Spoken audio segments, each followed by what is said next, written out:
Hello दोस्तों, मैं शशांक स्वागत करता हूं आपके अपने यूट्यूब चैनल वी स्टडी पे। चैप्टर हमारा चल रहा है ट्रांजिस्टर्स एंड एम्पलीफायर और आज का टॉपिक है एम्पलीफायर। शुरू करें उससे पहले चैनल को सब्सक्राइब कीजिए, वीडियो को लाइक कीजिए और ज़्यादा से ज़्यादा शेयर कीजिए। Thank you. तो क्या होता है एम्पलीफायर? एम्पलीफायर एक ऐसी युक्ति है जिसका प्रयोग सिग्नल की शक्ति को बढ़ाने के लिए या एम्पलीफाई करने के लिए किया जाता है। हमने पहले क्लास में देखा था कि हम अपने माइक से लो आवृत्ति देते हैं और जब ये एम्पलीफाई होकर निकलता है तो ये काफ़ी हाई आवृत्ति में निकलता है। तो ये प्रोसेस किसके द्वारा किया जाता है? ये प्रोसेस किया जाता है एम्पलीफायर के द्वारा। यही है हमारा एम्पलीफायर। अब एक एम्पलीफायर सर्किट बनाने के लिए हमें किन किन चीज़ों की आवश्यकता होती है? तो एक एम्पलीफायर सर्किट को बनाने के लिए हमें 4 चीज़ों की आवश्यकता पड़ती है। पहला क्या है? पहला एक कैपेसिटर, दूसरा रेसिस्टर, तीसरा बायसिंग सर्किट और चौथा डीसी सोर्स। इन 4 चीज़ों की मदद से हम एक एम्पलीफायर सर्किट बनाते हैं। अब एम्पलीफायर गेन क्या होता है? जैसे हमने ट्रांजिस्टर गेन पढ़ा था उस तरह से एम्पलीफायर गेन भी एक टॉपिक है। तो एम्पलीफायर गेन किसी सिस्टम के सिग्नल आउटपुट तथा सिग्नल इनपुट के मीन रेशियो को बताता है। सिग्नल आउटपुट तथा सिग्नल इनपुट के मीन रेशियो को बताता है। Signal output signal by signal input का मतलब हुआ voltage out by voltage in, current out by current in, power out by power in. ये किसी भी टर्म में हम ले सकते हैं। तो हमें बस देखना है कि सिग्नल आउटपुट बाय सिग्नल इन को हम क्या बोलेंगे? Voltage gain. ओके। और हाँ, इसका चूंकि यूनिट डेसिबल होता है, और डेसिबल क्या है? डेसिबल एक लॉगरिथमिक यूनिट है, लघुगणकीय इकाई है। इसीलिए इसका फॉर्मूला निकल के आता है voltage gain is equal to 10 log V out by V in का होल स्क्वायर। और जैसा कि हम जानते हैं इसे सॉल्व करेंगे तो ये मल्टीप्लाई हो जाता है, तो ये आता है लास्ट में 20 log V out by V in और इसका यूनिट रहेगा डेसिबल। ओके, ये फॉर्मूला आएगा 20 log V out by V in. अब इस पर एक क्वेश्चन मैंने दे दिया है। जैसे आपका क्वेश्चन है कि एक एम्पलीफायर का वोल्टेज गेन 50 है तो उसका गेन डेसिबल में ज्ञात कीजिए। ओके, तो जैसे हम बताए हैं कि पहले गिवन लिखना है। गिवन क्या दिया हुआ मुझे? Voltage gain is equal to 50। तो ये वोल्टेज गेन क्या दिया हुआ है? ये दिया हुआ है वोल्टेज आउट बाय वोल्टेज इन, ये हमें दिया हुआ है। इसका वैल्यू कितना है? 50। अब इसका वैल्यू 50 है तो हम सीधे इसको डायरेक्ट फार्मूला बैठाएंगे 20 लॉग 50 और लॉग 50 का मान हमें क्या है पता है? 1.6990। तो ये वैल्यू निकल के हमारा आता है 33.98 डेसिबल। ओके, ये तो आप समझ गए होंगे। इस पे न्यूमेरिकल ये वाला एक दो बार और प्रैक्टिस कर लेना है, इस पे आप समझ जाइएगा। चलिए नेक्स्ट चलते हैं टॉपिक। अब है नेक्स्ट टॉपिक हमारा डेसिबल। तो डेसिबल शब्द आया कहाँ से है? डेसिबल शब्द मेनली आया है बेल शब्द से। बेल का अर्थ तो हम लोग सभी जानते हैं, ध्वनि से रिलेटेड है। तो बेल होता क्या है कि दो ध्वनि की शक्ति की तुलना करने के लिए बेल यूनिट का प्रयोग किया जाता है। दो ध्वनि है, श्रव्य ध्वनि या अश्रव्य ध्वनि जो भी आप बोलिए, जिसे हम सुन सकते हैं या नहीं सुन सकते हैं, किसी प्रकार का भी ध्वनि है, उसकी शक्ति की जब हम तुलना करेंगे तो उसका यूनिट रहेगा बेल। और इसी बेल के 1/10 पार्ट को हम कहते हैं डेसिबल। ओके, इसी बेल के 1/10 पार्ट को हम बोलते हैं डेसिबल। इसीलिए हम लोग, और ये पहले बताया मैंने कि ये एक लॉगरिथमिक इकाई है, तो इसीलिए इसे n is equal to 10 log P2 by P1। यहाँ पे n क्या है? हमारा कंपेयरिंग यूनिट है, इसे इसमें ज़्यादा ध्यान नहीं देना है हमें, बस फॉर्मूला में याद रखना है 10 लॉग P2 बाई P1। और यही जब हमारा लॉगरिथमिक बदलता है, डेसिबल में बदलता है, तो ये स्क्वायर होता है और ये 20 लॉग P2 बाई P1 हो जाता है। ओके, चलिए अब यहाँ पे एक चीज़ समझना हमें है कि डेसिबल का उपयोग एम्पलीफायर के पावर गेन की कैलकुलेशन करने में होता है। पावर गेन का मतलब क्या हुआ? हम इनपुट क्या दे रहे हैं, आउटपुट कितना बढ़ के निकल रहा है, जो प्राप्त हो रहा है वो गेन हुआ। उसकी इकाई हम लोग क्या देंगे? डेसिबल में। ओके, चलिए इस पे भी एक न्यूमेरिकल है। वैसे तो मैंने सॉल्व कर दिया है, बताने की ज़रूरत नहीं, लेकिन फिर भी देख लीजिए। 40 डेसिबल गेन एवं 50 मिली वोल्ट इनपुट वोल्टेज वाले एम्पलीफायर के आउटपुट वोल्टेज की गणना करें।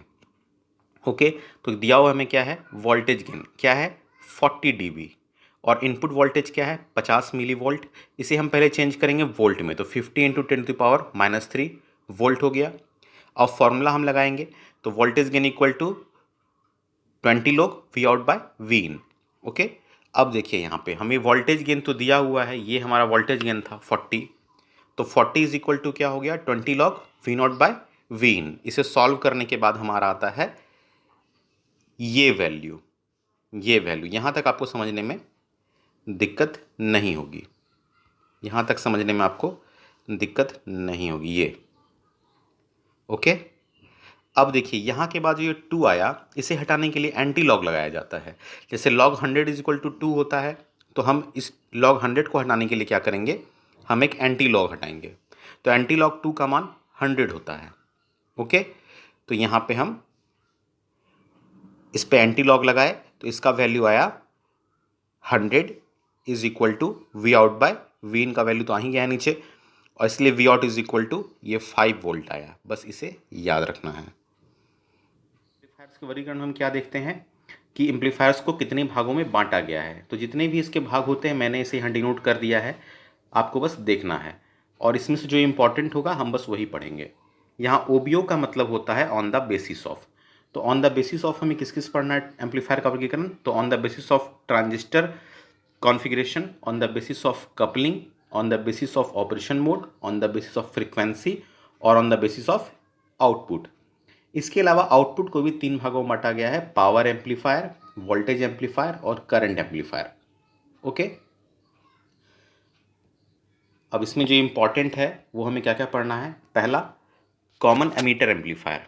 अब देखिए कॉमन एमीटर एम्पलीफायर किसके लिए आता है, ऑन द बेसिस ऑफ जब ट्रांजिस्टर कॉन्फ़िगरेशन हमने किया तो ये हमारा आया था common ammeter amplifier, common ammeter, common base amplifier और कॉमन कलेक्टर एम्पलीफायर। देखिए ये भी याद रखिएगा, ऐसा हमने 3 टॉपिक और पढ़ा है, common ammeter transistor, common base transistor और कॉमन कलेक्टर ट्रांजिस्टर। यहाँ एम्पलीफायर की बात हो रही है। ओके, चलिए, तो पहला टॉपिक है हमारा कॉमन एमीटर एम्पलीफायर। इसमें कुछ नहीं देना है, बस फिगर को अच्छे से ध्यान में रखना है क्या है। अब देखिए, अब ये तो आपको पता ही कि जो भी कॉमन करेंगे उसे हमें बीच में देना है, ठीक है। तो चलिए इसमें हम बस याद रखना है कि क्या क्या चीज़ इसमें होता है। तो कॉमन एमीटर एम्पलीफायर में क्या होता है, पहला, बेस तथा एमीटर के मध्य इनपुट सिग्नल आरोपित होता है। बेस, और ये आपका बेस है, ये आपका एमीटर है, इसके बीच में हमारा इनपुट सिग्नल है, ये हमारा इनपुट सिग्नल है। इन दोनों के बीच में इनपुट सिग्नल आरोपित रहता है। कलेक्टर तथा एमीटर के मध्य आउटपुट सिग्नल रहता है। कलेक्टर आपका यहाँ है और बेस आपका, एमीटर आपका सॉरी यहाँ है, तो यहाँ आपका आउटपुट सिग्नल है। तीसरा क्या याद रखना है, एमीटर बेस जंक्शन को फॉरवर्ड वाइस दिया गया है। अब देखिए एमीटर और बेस जंक्शन को फॉरवर्ड वाइस दिया गया है, ये एमीटर और बेस जंक्शन ये हुआ, ये एमीटर बेस जंक्शन हुआ, इसको यहाँ फॉरवर्ड वाइस दिया गया है। और फॉरवर्ड वाइस क्या है ये पहले बता चुका हूँ। कलेक्टर बेस जंक्शन को रिवर्स बायस दिया गया है, ये कलेक्टर बेस जंक्शन है, यहाँ पे से रिवर्स बायस दिया गया है। ओके, चलिए नेक्स्ट है कॉमन कलेक्टर एम्पलीफायर। तो कॉमन कलेक्टर एम्पलीफायर का भी फिगर हमें याद रखना है, और इसमें याद रखने योग्य बात यह है कि इनपुट सिग्नल सर्किट के एमीटर तथा बेस के मध्य होता है। आपका जो इनपुट सिग्नल है, ये जो आपका इनपुट है, ये किससे किसके मध्य है, ये आपका एमीटर तथा बेस के मध्य रहेगा। ये आपका एमीटर हुआ, ये आपका बेस हुआ, इसके मध्य में इनपुट दिया गया है। कलेक्टर तथा बेस के बीच आउटपुट है, कलेक्टर तथा बेस के बीच ये कलेक्टर हो गया, इसकी और इस बेस के बीच, इस कलेक्टर और इस बेस के बीच आउटपुट दिया गया है। ओके, तीसरा याद रखना है, एमीटर तथा बेस जंक्शन को फॉरवर्ड बायस दिया गया है। एमीटर तथा बेस जंक्शन को फॉरवर्ड बायस दिया गया, एमीटर और बेस जंक्शन ये है, इसको क्या दिया गया, इसको फॉरवर्ड बायस दिया गया है। और कलेक्टर तथा बेस जंक्शन को रिवर्स बायस दिया गया, कलेक्टर तथा बेस जंक्शन आपका ये है, इसको यहाँ पे रिवर्स बायस दिया गया है। और इसमें एक चीज़ और याद रखना है कि आउटपुट सिग्नल पॉजिटिव प्राप्त होता है, और ऊपर वाले में कॉमन एमीटर में आउटपुट सिग्नल निगेटिव प्राप्त होता है। मेन यही याद रखना है हमें। चलिए नेक्स्ट है कॉमन कलेक्टर। कॉमन कलेक्टर में याद रखने की बात क्या है हमारे पास कि इनपुट आपका जो है वो बेस और कलेक्टर के मध्य दिया गया है। इनपुट आपका कहाँ है, इनपुट आपका बेस और कलेक्टर के मध्य दिया गया है, ये आपका इनपुट है जो बेस और कलेक्टर के मध्य दिया गया है। आउटपुट आपका एमीटर और कलेक्टर के मध्य दिया गया है। ओके, एमीटर बेस जंक्शन को रिवर्स बायस दिया गया है, एमीटर बेस जंक्शन आपका ये है, इसको रिवर्स बायस दिया गया है, ये है आपका। और बेस कलेक्टर जंक्शन को फॉरवर्ड बायस दिया गया, ये आपको बेस कलेक्टर को फॉरवर्ड बायस दिया गया है। इसमें याद क्या रखना है कि इससे भी जो आउटपुट हमारा प्राप्त होगा ये पॉजिटिव सिग्नल होगा। ओके, ये हमारा सिग्नल बता रहा है, ये बता रहा है कि पॉजिटिव है या नेगेटिव है। जैसे यहाँ पे हमारा, यहाँ पे देखिए, यहाँ पे हमें पॉजिटिव दिया गया था लेकिन निकला है नेगेटिव, ठीक है, इसलिए हमने यहाँ पे नेगेटिव लिखा। चलिए अगला है क्लास ए एम्पलीफायर। तो क्लास ए एम्पलीफायर क्या होता है, देखिए इसको बस समझना है, छोटा सी है, इसको समझ लेना है कि इनपुट सिग्नल जितने समय के लिए चालू रहता है, कलेक्टर करंट उसी समय तक प्रवाहित होती रहती है। अगर वैसा सर्किट हमारे पास है तो ये क्लास ए एम्पलीफायर है। इनपुट सिग्नल जितने समय तक चालू है, कलेक्टर करंट प्रवाहित होती रहती है। जितने समय के लिए हमारा इनपुट सिग्नल चालू दिया गया और कलेक्टर करंट भी उतने समय तक प्रवाहित हो रही है, तो ये सिग्नल ये एम्पलीफायर हमारा क्लास ए एम्पलीफायर हुआ। ओके, और दूसरा याद रखना है, क्लास ए एम्पलीफायर का प्रयोग प्री एम्पलीफायर या एएफ एम्पलीफायर में किया जाता है। एएफ एम्पलीफायर मतलब audio frequency amplifier, AF amplifier में किया जाता है। ठीक है, नेक्स्ट है हमारा class B amplifier. Class B amplifier क्या होता है, फिगर देख लीजिए, इसमें कुछ याद नहीं रखना है, बस इनपुट में सिग्नल के आधे समय तक कलेक्टर धारा प्रवाहित रहती है। उसमें क्या था, यहाँ पे देखिए, पूरे समय तक, जितना समय तक इनपुट सिग्नल चालू है उतना समय तक कलेक्टर धारा प्रवाहित हो रही थी। और इसमें क्या है कि इनपुट सिग्नल जितने देर तक है उसके आधे समय तक कलेक्टर धारा प्रवाहित होगी। तो ऐसा अगर एम्पलीफायर हमारे पास है तो वो क्या होगा, क्लास बी एम्पलीफायर। ओके, चलिए आज इतने पे ही, और लगभग समझिए कि पूरा ट्रांजिस्टर एम्पलीफायर हम लोग का ख़त्म हो चुका है। 2-3 सिर्फ डेरिवेशन वाले बचे हैं, तो उसे हम क्लास में ही देख सकते हैं, उसमें बताने योग्य कुछ नहीं है, वो आप पढ़िएगा और समझ जाइएगा। तो इस टॉपिक को आज यहीं ख़त्म करते हैं। अब देखते हैं नेक्स्ट चैप्टर क्या शुरू किया जाए, ये आप कमेंट में बता दीजिएगा। खैर आज इतना पे ही, थैंक यू। और फिर से एक बार चैनल को सब्सक्राइब कीजिए, वीडियो लाइक कीजिए। धन्यवाद।